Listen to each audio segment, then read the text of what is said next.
So, nandito tayo sa Antero Soriano Highway. Papakita ko yung landmark. Ayun, yan La Playa and yung Kalibuyo. Papasok tayo ng kanan. Papasok yan mismo sa pinaka-location ng ating community. So, time welcome dito. Possible magkaroon yan dyan ng mga wet market, dry market, Alphamart. Alam mo na, 7-Eleven. Madidevelop tong papasok na to.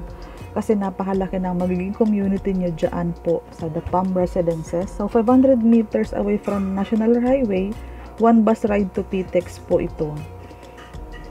Pwedeng lakarin, walking distance po. So, papasukin natin yung pinaka-location, although ngayon is ongoing pa ang construction. Yan. Ito yung landmark na makikita nyo papasok. Sa main location ng community po is, ang makikita pa lang natin doon ay yung entrada o yung entrance gate. Kasi po pre-selling state pa po tayo. So, ongoing pa ang pagpapaganda ng location. Bali dito mo po itatayo ang ating mga units, yung single attached, yung ating mga duplex. And i-insert ko yung itsura ng ating mapa. So, ito pa lang po ang ating update sa pinaka-location natin. Dito sa Kalibuyo, Tanza, Cavite, malapit sa highway, single attached and duplex na tayo. At pinalaki yung lote natin dito, nasa 66 square meters na po. Ayan yung itsura ng ating mapa. So, malapit na sa gate. Going back po sa ating model house, so si The Palm Residences ng Kalibuyo, Tanza, ay nag-o-offer ng duplex type and ng single attached. Again po, pinalaki ang ating square meters. Nasa 66 square meters na po tayo.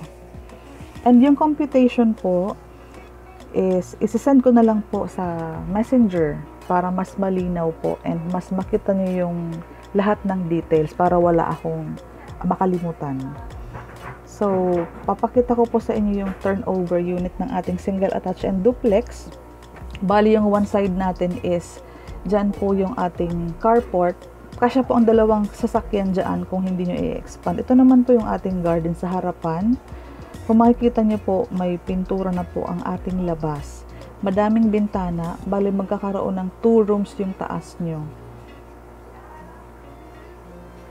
2 bintana po bawat kwarto. So, papasukin natin. Naka-steel door na tayo. Ito po. Makinis naman na ang finish ng ating sahig. Pwede na po yan 4 tiles na. And pintura. And naka-roof deck tayo. Naka-steel deck. Agad yung bintana natin is malalaki talaga ang gusto ni Axeya. Ito yung ating service area sa likod. Ayan po.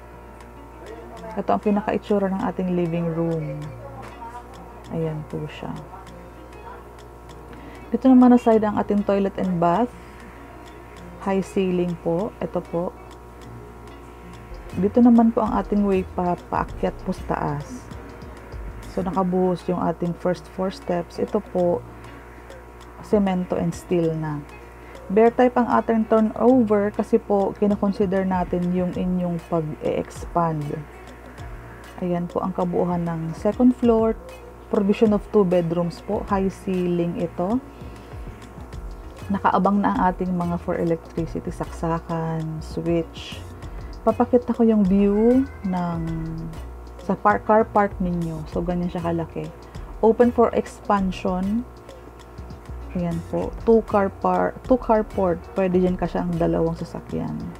And ito naman na side, ang view mo doon sa may garden sa harapan. Pwede kang mag-gate dito. Ayan po siya.